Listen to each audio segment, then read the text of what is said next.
Cześć, witajcie na kanale Agnieszka Grzelak Vlog.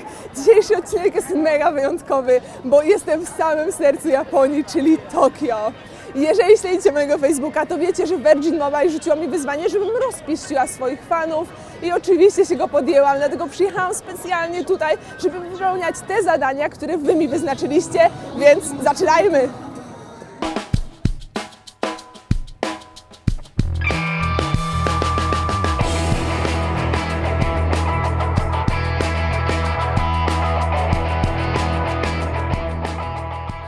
Jesteśmy na Akihabarze, czyli dzielnicy tak naprawdę dla nerdów i dla geeków, to jest po prostu Mekka.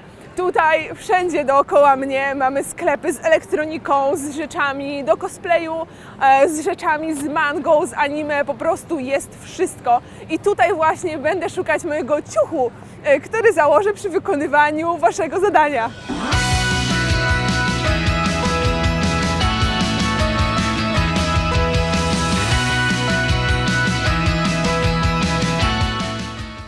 Ostatnio widzieliście, jak wybrałam ciuch Sailor Moon, stwierdziłam, że będzie do tego najlepszy. To była pierwsza część zadania, a teraz czas na drugą część zadania, czyli taniec z porem w samym centrum Harajuku.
Poprosiliście mnie, żebym poszła do najdziwniejszej knajpy, jaką znajdę. No i proszę, Kawaii Monster Cafe.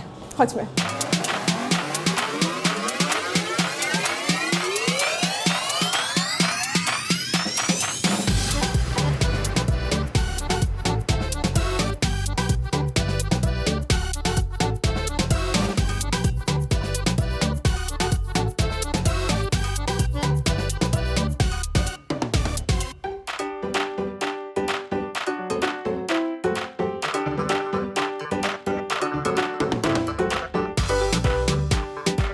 Wow.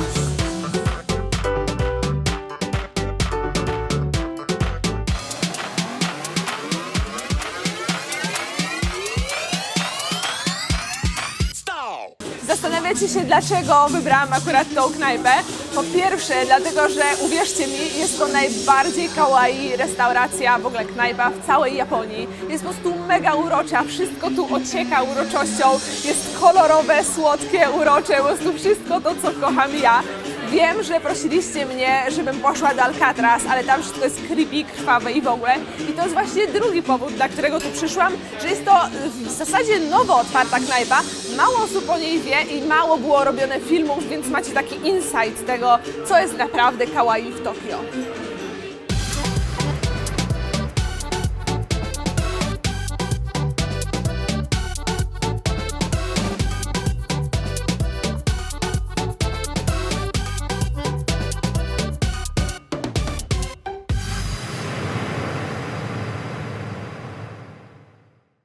Zamówiłam 2 drinki, które trzeba zrobić samemu.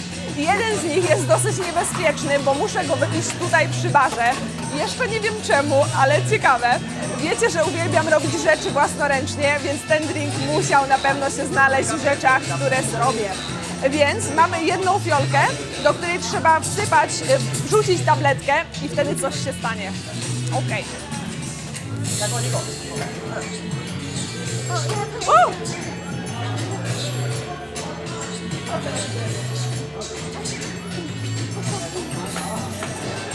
Okay.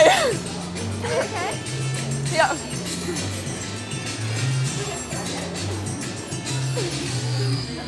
Wow, myślałam, że się uduszę.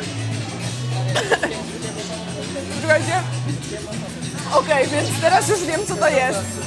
To jest szampan albo wino musujące i tutaj były jakieś forma cukierków, które nagle sprawiły, że to wszystko zaczęło eksplodować. I jak to piłam, to po prostu czułam, jak to mi wszystko puchnie w gardle i myślałam, że umrę. Wow, polecam. Zamówiłam kolejny napój, który też trzeba robić samemu. I on składa się z dwóch rzeczy. Bazy, czyli jakiegoś napoju z lodem, z miętą. Pachnie jak nic. A druga część jest bardziej interesująca, bo są to dwie fiolki. Jedna jest, jak widzicie, czerwona, a druga żółta. I trzeba je w kolejności wlać do tego napoju. I to też ma być jakiś eksperyment. Nie wiem, czy tym razem wybuchnie, czy nie, tak jak poprzedni, ale mam nadzieję, że przeżyje. Podejrzewam, że to jest jakiś syrop.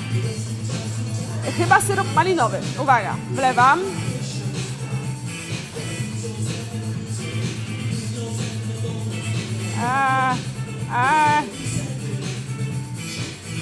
Chyba źle to zrobiłam. Chociaż, no nie wiem. Wydawało mi się, że to powinno być na dole, zostać na dole. Ale może się nie znam. Zaraz polecimy z tą, może po skosie.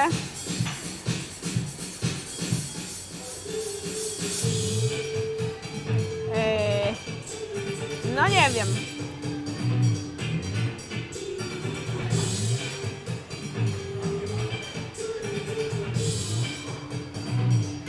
Ej, ale czad!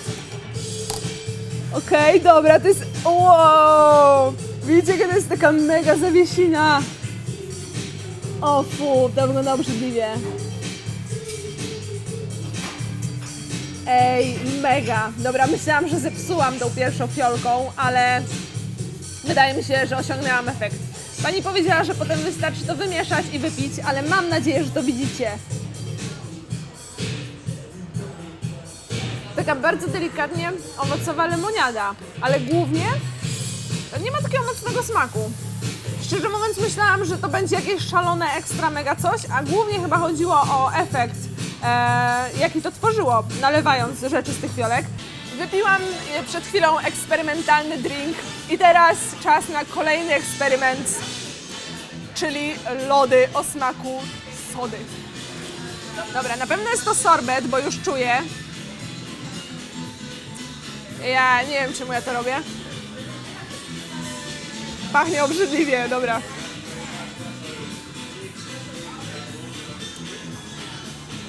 Ej! To jest o wiele lepsze niż ta soda z zestawu. To smakuje inaczej, serio. Autentycznie, to jest takie...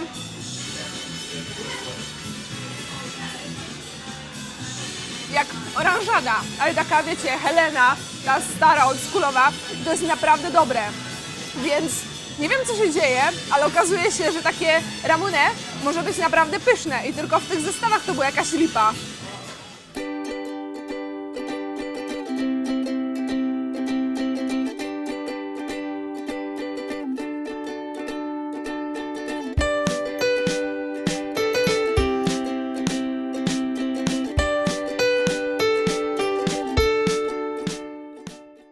Kolejnym zadaniem, jakim mi zaczęliście, to nauka japońskiej kuchni, a w zasadzie nauka jakichś tam dań z japońskiej kuchni.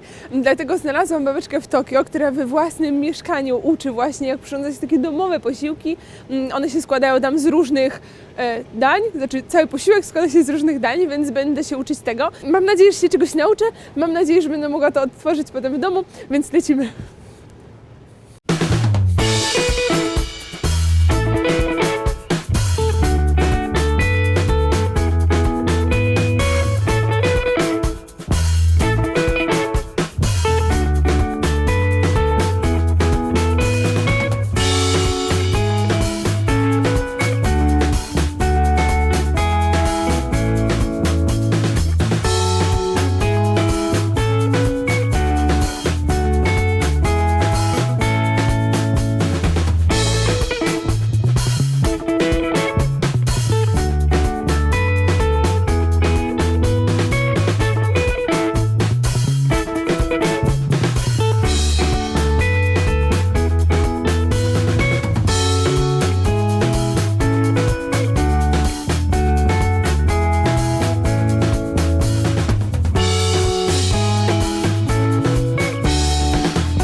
Te zajęcia dużo mi dały, bardzo pokazały mi różnice między tym jedzeniem, które robi się w domu, poza tym jak się je, jak się je przyrządza.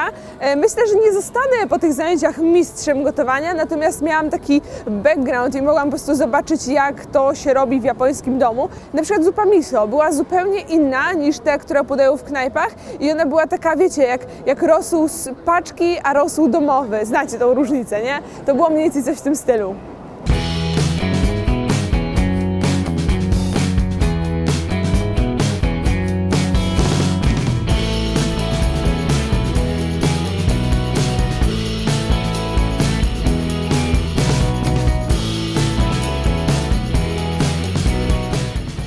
Jesteśmy w Kyoto, w jednym z wielu miejsc, w których można się przemienić w maiko, czyli taką dziewczynę, która chce potem być gejszą. I tutaj się dostaje strój, dostaje się asortyment, propsy, nie wiem jak to się mówi po polsku, i cały make-up plus włosy. I potem można w takim ciuszku na przykład się gdzieś przejść. My wybraliśmy, że przejdziemy się do lasu bambusowego. Ja powiem Wam, że jestem mega podekscytowana, bo nie mam pojęcia, jak będę wyglądać. Może być albo przerażająco, albo uroczo, ale zobaczymy. Jeżeli chodzi o ciuchy, to można filmować proces, ale niestety makijażu i włosów nie można filmować, bo tak jak Pani powiedziała, mężczyźni nie mogą wejść do tego pokoju, więc musicie wybaczyć, że zobaczycie tylko, jak się mnie ubiera, a potem już makijaż i włosy to będzie efekt końcowy. Więc wchodźmy i zobaczmy, jak będę wyglądać.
Jeżeli się zastanawiacie, czy ten ciuch w ogóle jest wygodny, to przyznam, że jest bardziej wygodny niż myślałam. Można stawiać zupełnie normalne kroki. Te japonki, które mam na sobie, też są zupełnie normalnymi japonkami.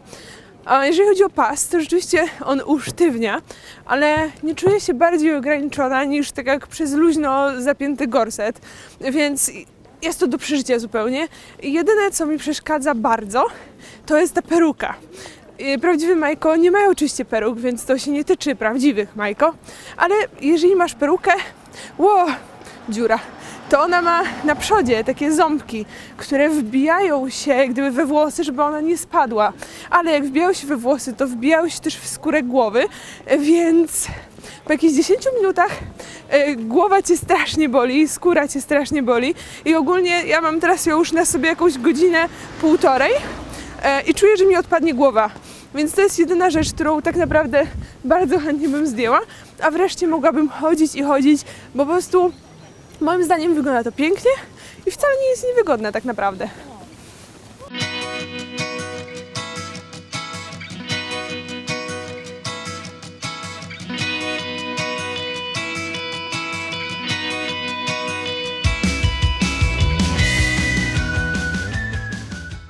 Muszę przyznać, że przed tym zadaniem bardzo się denerwuję, bo o ile poprzednie zadania były albo śmieszne, albo głupkowate, to o tyle to zadanie jest po prostu niebezpieczne. Właśnie stoję przed jedną z wielu knajp w Tokio, w których można zjeść tak naprawdę wszystko zrobione z ryby fugu. Ryba fugu to jest ta rozdymka, która się, wiecie, tak napina, robi się taka wielka i kolczasta i ona jest trująca. I trzeba mieć specjalną licencję, żeby można było ją zrobić tak, żeby nie była trująca dla człowieka, żeby mógł ją zjeść i tylko kucharze po 3-letnim kursie mogą przyrządzać taką rybę i my teraz zjemy parę posiłków z niej, a na koniec będzie specjalne danie, o które wiele z Was prosiło i to będzie męskie nasienie tejże ryby. Chodźmy.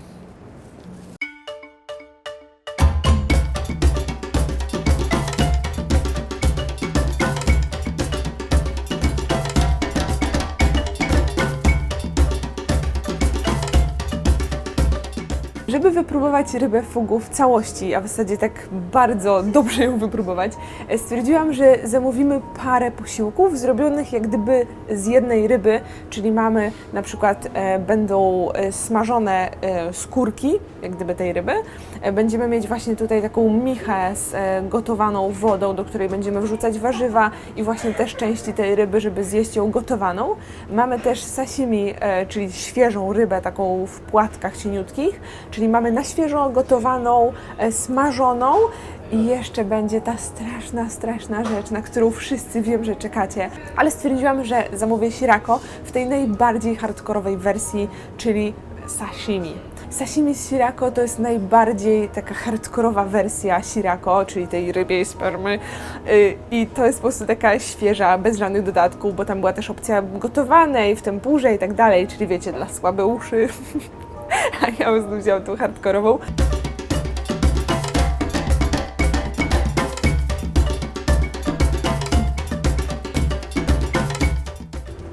Ona się rusza. O Boże. Ona oddycha. Okej, słuchajcie, po pierwsze jestem nadal przerażona, mimo że ta ryba rusza się już od jakichś ładnych 3 minut, to jestem po prostu cały czas w szoku, bo ona ma skurcze po prostu mięśni i to jest mega przerażające. Ale jeszcze przerażającą kwestią w tej rybie jest to, że tak jak mówiłam, jeżeli jest źle przyrządzona, to wtedy toksyna zostaje w niej, my ją zjadamy i wtedy toksyna przychodzi do nas i to, co ta toksyna robi, to paraliżuje nam układ oddechowy, czyli po prostu zaczynamy się dusić. Więc miejmy nadzieję, że to nie jest nasz ostatni posiłek, natomiast jest to trochę niebezpieczne i tak przerażające, tak cholernie przerażające, jak ja patrzę na tą rybę. Ble. Mamy świeże grzyby, shiitake, enoki. Tutaj są gdzieś pod spodem warzywa różnego rodzaju. Mamy tofu, chyba pora i wydaje mi się, że to jest makaron ryżowy. I to wszystko będziemy gotować w tym kociołku i robimy to sami. To jest mega fajne. I teraz to wszystko będzie się nam gotowało i będzie z tego pyszna, przepyszna zupka. Przynajmniej mam nadzieję, że będzie pyszna, przepyszna, ale możemy sobie sami doprawić, a są tu naprawdę super składniki, więc mam nadzieję, że będzie cudownie.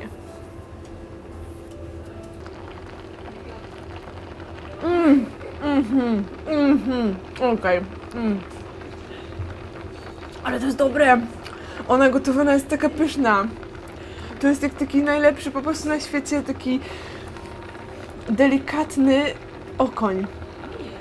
Pyszne to jest. Nie wiem, czy ją psuć w ogóle tym sosem. Zaraz może znajdę coś z jakąś ością. A nie, tutaj też znowu nie ma ości, ale jest w miarę mały. O, mały kawałek. Teraz zamoczę sobie w sosie jeszcze. Ale tylko do połowy pani powiedziała, więc to mniej więcej była połowa.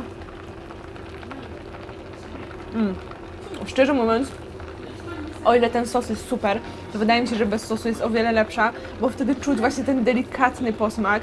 Jak na razie to ta gotowana ryba, w życiu mnie przypuszczała, że gotowana ryba wygra nad prażynkami z ryby, czyli nad tym. Autentycznie, gotowana fugu jest o wiele lepsza niż prażynki. Sporo ludzi mówi, że w zasadzie poszło na rybę fugu i się bardzo zawiodło, ale jak na razie to ja jestem mega zaskoczona, mega zachwycona i w ogóle dla mnie jest super, więc stwierdziłam, że wymyślę małą rymowankę. Ryba fugu najlepsza na świecie. Jak mówicie, że jest inaczej, to nic nie wiecie. Dziękuję. Umrę. Jestem pewna, że umrę, jak to zrobię, bo siedzę teraz nad tą straszną miską shirako. I to sashimi shirako, czyli tą najgorszą wersją shirako, jaka może być. I jeszcze raz przypomnę, co to jest. To jest męskie nasienie, czyli taki odpowiednik męskiej ikry, bo ikra jest żeńska, a to jest rybia sperma. Jak to się dotyka pałeczką, to jest taki jak budyń. Jakbyście zamknęli budyń w kożuchu. Ja już płaczę, jeszcze nawet nie spróbowałam. Konsystencja świeżego kurczaka, takiego bardzo niepokojącego. Zjedz to! Skakałam ze spadochronem i mniej się stresowałam niż przed tym. Dobra. O Chryste.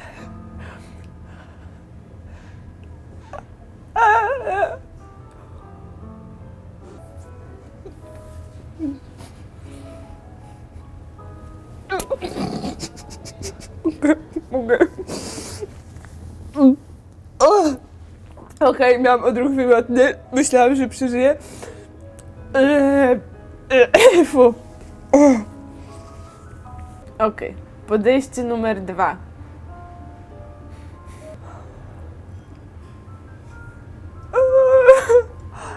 Nie przechodzę tego, dobra.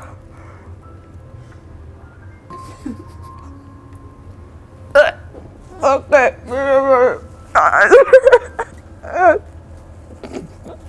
Okej, w każdym razie tak trochę mi morale spadły, bo myślałam, że podołam, że nie będę taka miękka, a okazało się, że jednak byłam najsłabszym ogniwem w drużynie. Ale w ogóle cały posiłek i to cała ta ryba fugu, która była zrobiona dla nas, mega mnie zaskoczyła pozytywnie, bo właśnie byłam przygotowana na to, że tak naprawdę to nie będzie miało smaku i w zasadzie to chyba sama forma tylko robienia tego będzie fajna, ale okazało się, że najlepsza była ta właśnie gotowana w bulionie, była mega pyszna, właśnie taka zwięzła, smaczna. Cała reszta była też spoko, ale na pewno najbardziej się wybijała ta gotowana. No i sirako mnie pokonało po prostu, więc jeszcze raz gratuluję. Klaszczę tym, którzy wymyślili to i chcieli, żebym sfailowała, bo udało się wam i teraz będzie mi smutno i będę płakać po nocach i śnić o tym mascarpone z ryby. Mam nadzieję, że następne zadanie będzie przyjemniejsze.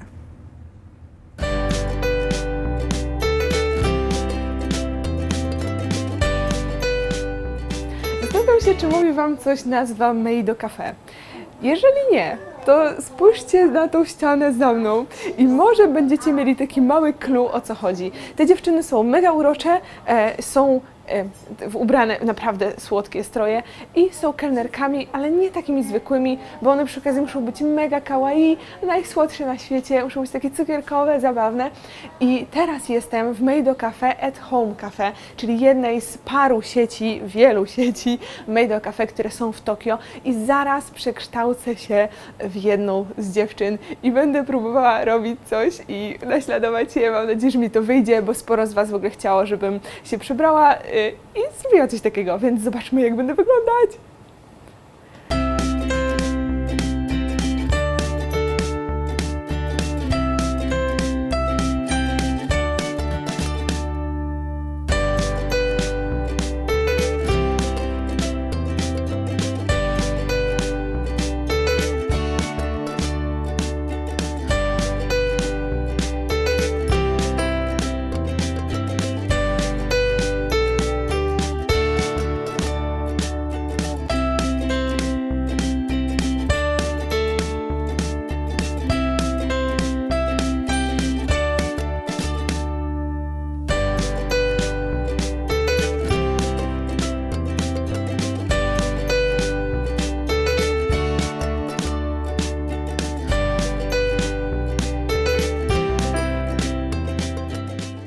Powiedział, że mu się podobało to, co narysowałam i powiedział, że super smacznie, w ogóle jestem taka mega szczęśliwa i dziewczyny mi tak bardzo pomagały. I said, did you help so much for me? Yeah.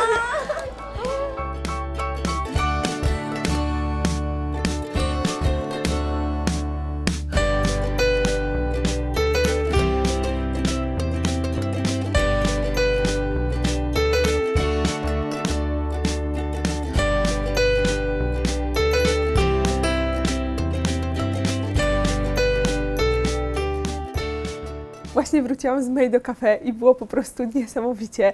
Tam na dole jest po prostu tak uroczo, jak nigdy w życiu nie było. I jestem zachwycona, jak bardzo jest to fajne miejsce. Cały czas mówiłam dziewczynom, że chciałabym z nimi pracować, że po prostu jest tam niesamowicie. Aż mi brakuje słów, naprawdę. Mogłam to tylko nazwać, że było moje i że było kawaii i że było po prostu super.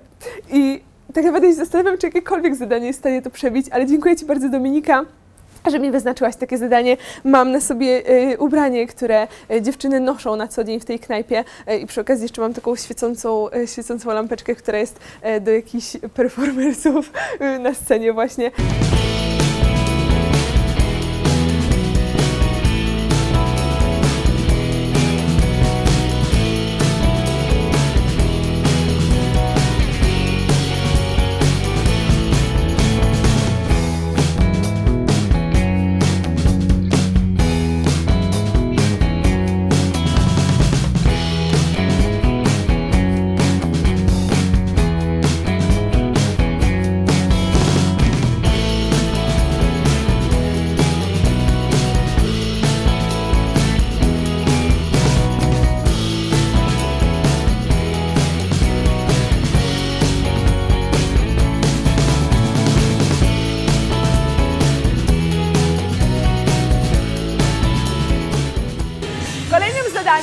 Poprosiliście mnie, żebym namówiła jakiegoś Japończyka, żeby powiedział: kocham Japana, zjadam. Kochamy Japana, zjadamy. Kochamy Japana, zjadamy! Arigato gozaimasu. Kochamy Japana, zjadam. Moi, kiu!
Żeby Was rozpieścić, ja pojechałam do Japonii, a w przyszłym miesiącu Virgin Mobile rzuci też wyzwanie niekrytemu krytykowi i zobaczymy, jak on rozpieści swoich fanów.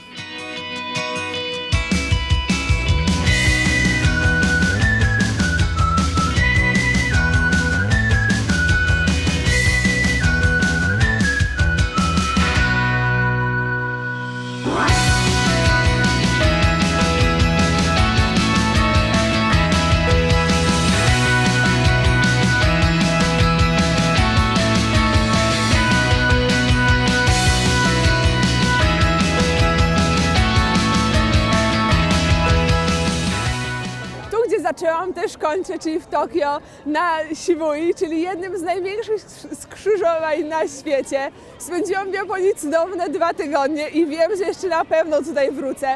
i miałam mega fan realizując Wasze zadania, ale oprócz zadań nagrałam jeszcze dodatkowe materiały, które będę wrzucała potem tak sukcesywnie na kanał, więc śledźcie to na pewno. I chciałam bardzo, bardzo, bardzo mocno podziękować wszystkim, którzy wzięli udział w konkursie, który zorganizowałam na Facebooku. Niestety nie mogłam wybrać wszystkich Waszych propozycji, bo musiałabym tu siedzieć chyba pół roku, a film musiałby mieć 4 godziny. W każdym razie te, które wybrałam, zrealizowałam i cieszę się bardzo, że mnie znowu oglądaliście. Ściskam Was serdecznie i widzimy się w kolejnym filmie. Pa, pa! Jak mnie widać? Cześć, witajcie na kanale Agnieszka Grzelak Vlog. Zapraszam Was na... Sama jesteś śmieszna! Jestem teraz w hotelu basenowym i możecie... Hotelu basenowym? Na początku zapytali, jak duży mam tatuaże, ja powiedziałam, że mam parę i mam sobie za tym dużych, bo ogólnie to stwierdzili, że można zakleić taśmą, ale ja powiedziałam, że mam wszędzie, więc dali mi taką gigantyczną bluzkę, w której muszę pływać. Jeszcze a propos zakrywania tatuażu, bo tak jak mówiłam, miałam bluzkę na sobie, to i małe tatuaże, oni twierdzą, żeby zaklejać taśmami i na przykład tutaj na nodze ten tatuaż stwierdzili, dobra, nie musi być przykryty cały, ważne, żeby trochę zasłonić. No i dała mi babka taki plaster i przykleiłam.